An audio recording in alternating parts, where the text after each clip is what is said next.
बता ना भाई। महाभारत कथम का चलत जानत हस का? नहीं जाना भजन ही। पृथ्वी देवी जो रहेगा दौड़ के आगे भगवान ब्रह्मा के पास में किथे हैं? हाँ। ये संसार के बोझ ला मैं अपन सिर में रखे हूँ। मोर सिर हा भार ले बहुत पीड़ा देवत है।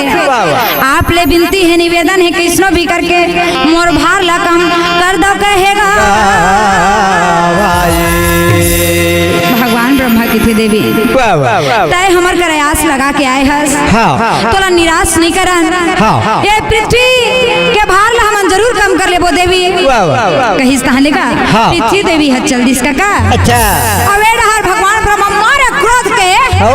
नेत्र लाल सारी तरफ आग लगे रहे काका। पहाड़ पर्वत जंगल झाड़ी पानी मांगी लगाते रहेगा। तो वही वक्त के पानी मांगी लगे काका। सही बात है भजन ही। आज भी कोनो लइका तब थे का के थे कैसे ओ अति करत पानी मांगी लगावत गा। ओ छानी में होरा भूंजत थे। सिर तोन बात है का। भगवान ब्रह्मा मारे नेत्र लाल करके चारों मुड़ल जब देखे काका ज्वालामुखी भड़क उठे रहे। भगवान ब्रह्मा के क्रोध ला देखी। अच्छा भगवान भोलेनाथ का अंतर्यामी वो काला नहीं जानी काका। सही बात है दौड़ के आगे अब दौड़ के आगे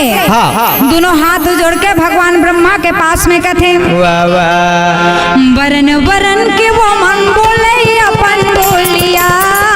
बरन बरन के वो मन बोले अपन बोलीला।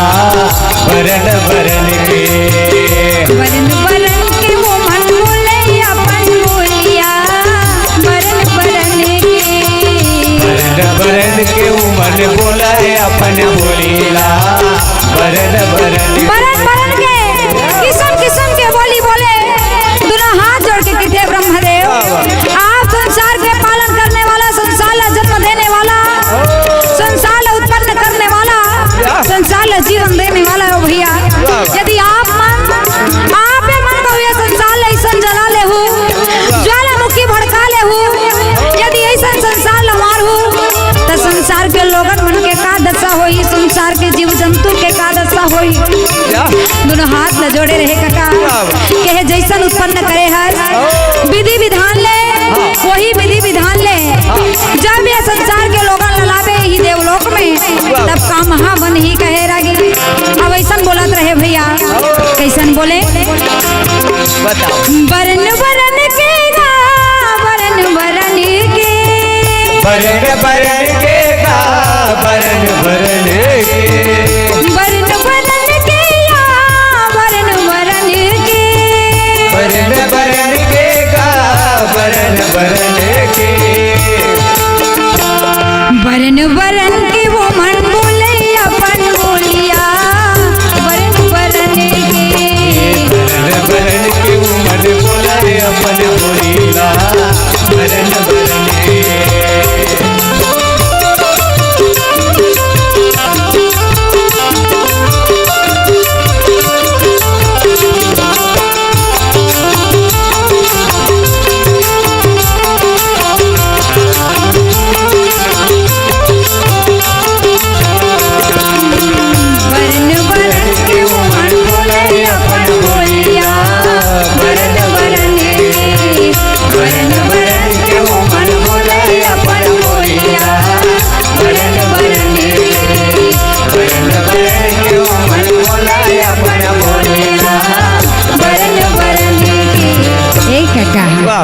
भगवान ब्रह्मा लगे थे भैया संसार ला जैसन ते उत्पन्न करे हजार वही प्रकार विधि विधान ले वाला लाभे तब ही कहे भैया। मारे क्रोध के मारे नेत्र लाल करे खड़े रहेगा। भगवान भोलेनाथ के बात ला सुनिस का और क्रोध ला अपन आप में समाहित कर लीस। नेत्र बंद करके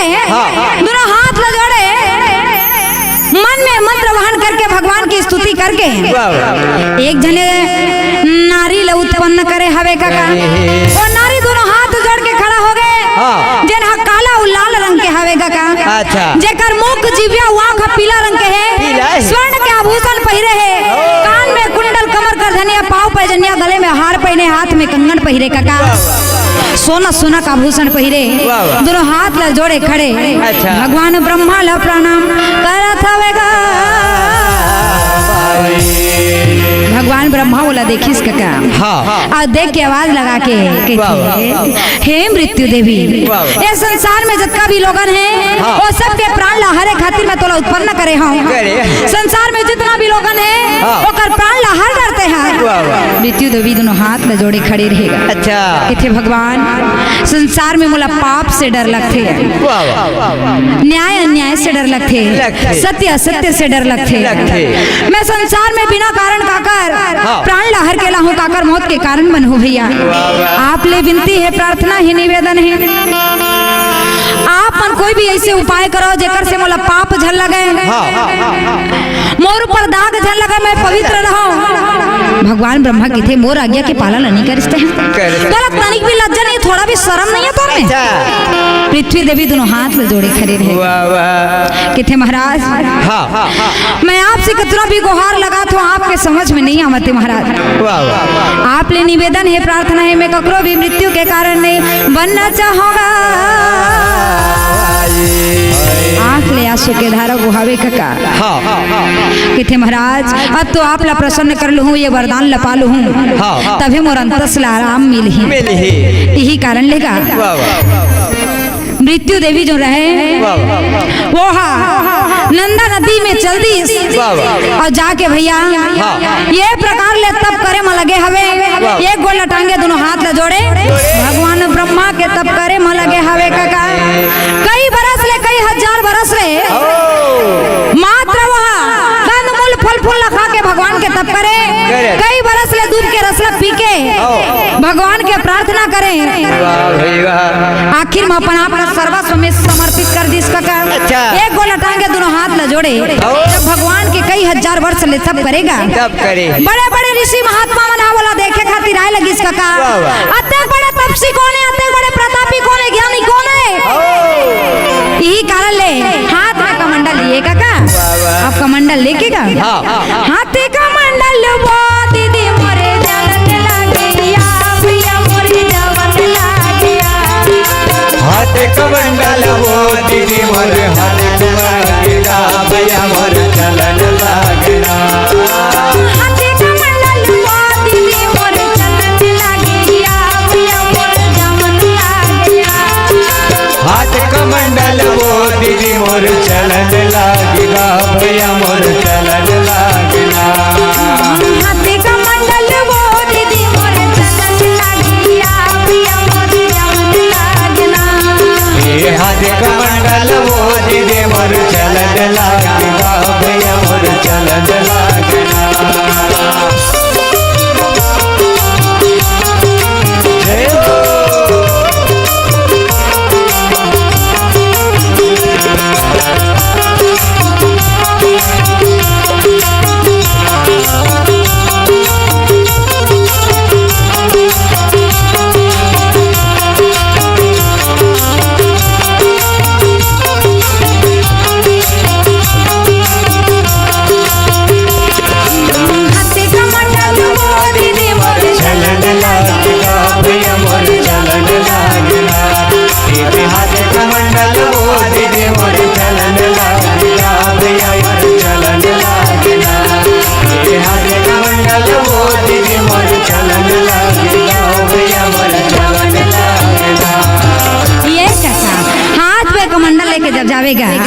ऋषि महात्मा मुनि मन के अत्यंत सुंदर स्वागत सत्कार करत हवे देवी है सुंदर उकर मन के बैठक व्यवस्था करत हेगा कब नारी जात मर्यादा में बने लगती सुंदर एक लोटा जल धर के निकला थे अचरा धर के पहाड़ पर थे बैठे पर आसन ला देवा थे मुंह भर भाखा बोला थे काका और सही बात है ककरो भी घर में कहूँगे हस एक लोटा जल सारी समस्या खाल कहूँ नहीं निकली बैठे पर कहूँ आसन ला नहीं दीस मुंह भर भाखा कहूँ नहीं बोलिस अचरा धर के कहूँ पाल नहीं पड़िस काका सब बेकार है नारी जात मर्यादा में बने लगती अत्यंत सुंदर सेवा सत्कार लपाइन सब ओकर जय जयकार लगाइन काका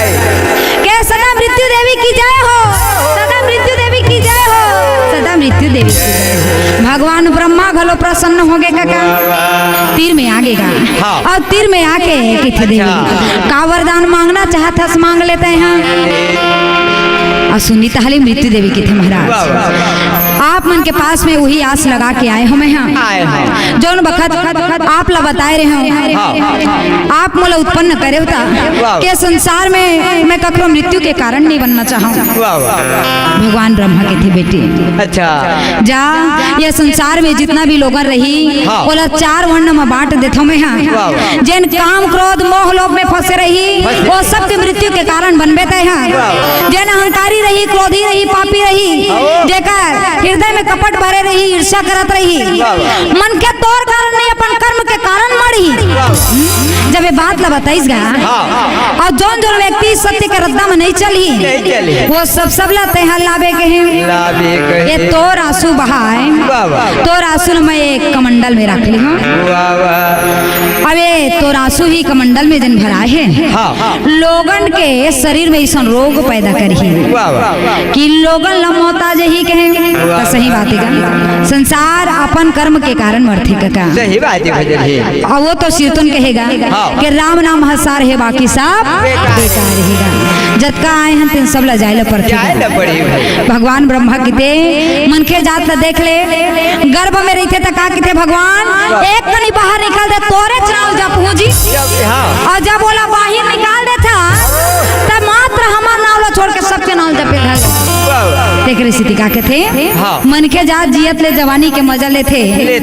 किस्म किस्म के काम करते हरि के भजन ला नहीं करेगा और आते बुढ़ापा तो हरि के भजन ला करबो के थे ओकरे स्थिति का के था एक दिन गुण तेरे बे मन मागा बैठे खटिया मां सूते दसनामा एक दिन गुण तेरे बे मन मागा बैठे खटिया मां सूते दसनामा एक दिन गुण तेरे बे मन मागा बैठे खटिया मां सूते दसनामा एक दिन गुण तेरे बे मन मागा बैठे खटिया मां सूते दसनामा एक दिन गुण तेरे सुरता कर कर रोवत रहिबे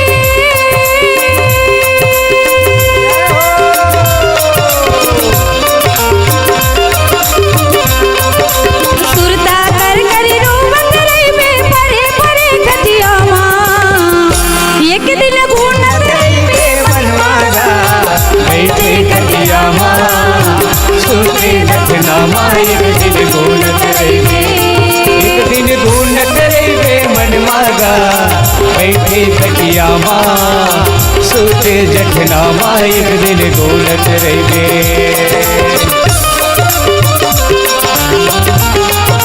जय हो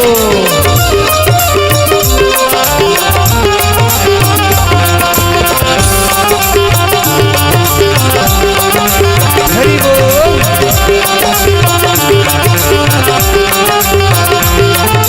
तेल बुला गे लइका पनमा सुरता उगर बुला गे आगे जवानी लाल बरोबर मोह माया में भुला गे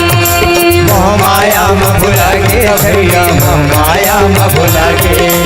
मोह माया में भुला गे दीदी मोह माया में भुला गे तेल बुला गे लइका पनमा सुरता उगर बुला गे आगे जवानी लाल बरोबर मोह माया में भुला गे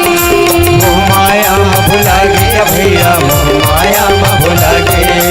मोह माया में भुला गे दीदी मोह माया में भुला गे एक दिन ऐसे आहिर सके नहीं चलीगा जांगर कोयला बरोबर तन हसुकाई आखी परी जांगर आखिर पर ही जांगर दे आखिर पर ही जांगर आखिर पर ही जांगर भैया आखिर पर ही जांगर एक दिन ऐसे आहिर सके नहीं चलीगा जांगर कोयला बरोबर तन हसुकाई आखी परी जांगर आखिर पर ही जांगर दे आखिर पर ही जांगर आखिर पर ही जांगर भैया आखिर पर ही जांगर टुकुर टुकुर तेरे कतरे में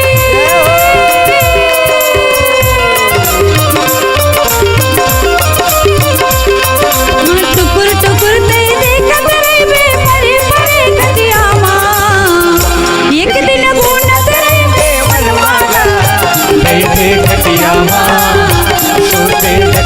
एक दिन घूमत रहिबे एक दिन घूमत रहिबे मनमा गा बैठे खटिया माँ सुनते सजना माँ एक दिन घूमत रहिबे एक दिन घूमत रहिबे मनमा गा बैठे खटिया माँ सुनते सजना माँ एक दिन घूमत रहिबे घूमत रहिबे मनमा गा बैठे खटिया माँ सुनते सजना माँ एक दिन घूमत रहिबे।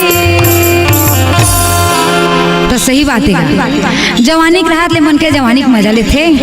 और आथे बुढ़ापा तहले भगवान के भजन करबो कथेगा सही बात है भजन ही आ तहारा गोड़ा बने नहीं है छर्रा को ढील आगे कहा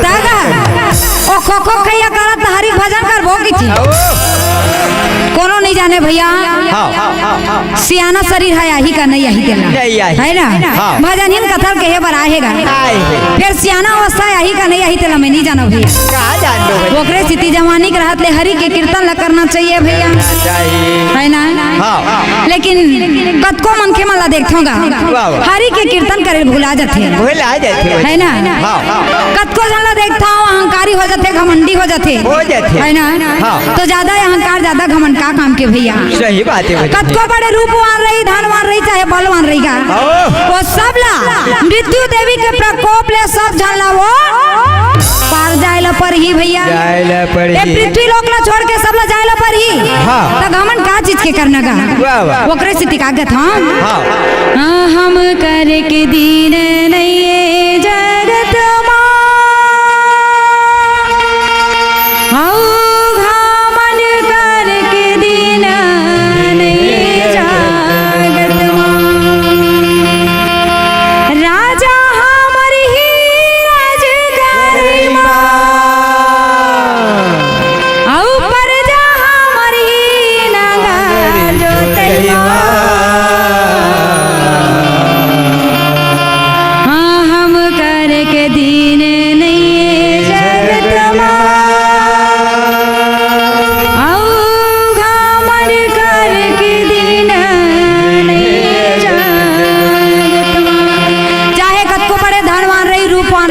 सब लजाइल पर ही कथा सब लजाइल हमार तुलसीदास जी महाराज जी बहुत अच्छा बात कहे हैं तुलसी हाँ गई थे सब जन मरी आओ कोनो नहीं आई री अमार जगत हाँ हम करे के दिन नहीं जगत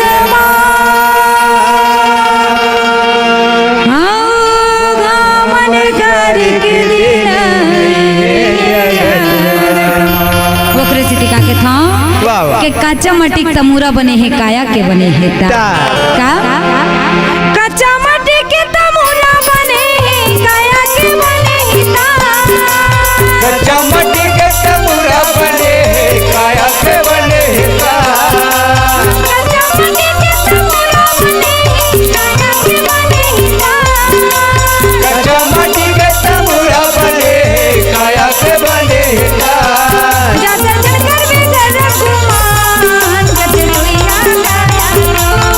जा जा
कचलोइया काया तो जब शंकर बिगड़े गुमान कचलोइया काया तो ज्यादा शंकर के घर गुमान कचलोइया काया तो कचलोइया काया तो कचलोइया काया तो कचलोइया काया तो कीर्तन बातेगा ओकरे सितिका के था भगवान के लीला अपार था है अगाध हैगा अगाध है ये संसार में भगवान है का हाँ। तभी ये संसार है चलत है चलत है। ते संसार में चाहे कोई भी व्यक्ति आ जाए कोई भी जीव आ जाएगा आओ। सबला ये संसार ले छोड़ के जाए रहेगा जाए पड़े। काबर मृत्यु देवी की उत्पत्ति होएगा हाँ। भगवान ब्रह्मा ओकर उत्पत्ति ला करे है करे। ताकि पृथ्वी देवी के भारला वह हर सके का पृथ्वी देवी जो रहेगा हाँ। ये जम्मो लीला ला सुनी सो समझी नहले का बड़ा प्रसन्न हो गए ओके। जय जयकार लगावा थे भगवान ब्रह्मा के हाँ। और देवी देवता मन के और देवी देवता मन के जय जयकार लगा के भगवान ब्रह्मा ला प्रणाम करके भगवान ब्रह्मा और सब देवी देवता का कथे का कहते बदल है राम जी के शक्ति प्रभु जी के भक्ति राम जी के शक्ति प्रभु जी के भक्ति लते जन बुलाविया राम जी के शक्ति प्रभु जी के भक्ति राम जी के शक्ति प्रभु जी के भक्ति लते जन बुलाविया ये अभिमानी मूरख प्राणी चतावत लोला ये अभिमानी ये अगवानी बतावत सोलना ये अभिमानी मूरख प्राणी चतावत लोलाया ये अभिमानी ये अगवानी बतावत सोलना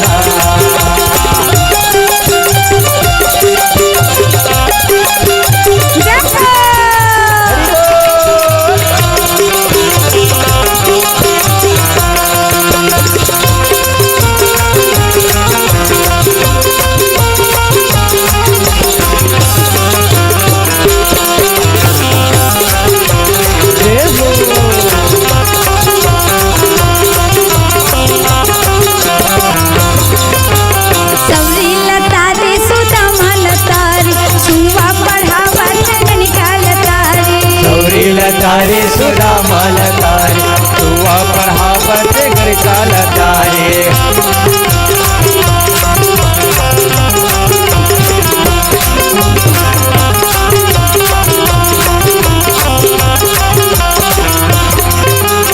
सबरी लता दे सुधा माल तारे तुआ पढ़ावत घर काल तारे सबरी लतारे सुधा माल तारे तुआ पढ़ावत घर काल तारे राम जी के शक्ति प्रभु जी के भक्ति लतुंगन बुलाऊया राम जी के शक्ति प्रभु जी के भक्ति लत घर बुलाविया राम जी के शक्ति प्रभु जी के भक्ति लतुंगन बुलाऊया राम जी के शक्ति प्रभु जी के भक्ति लत घर बुलाविया ये अभिमानी मूरख प्राणी चतावत लोलाया ये अभिमानी ये संगवा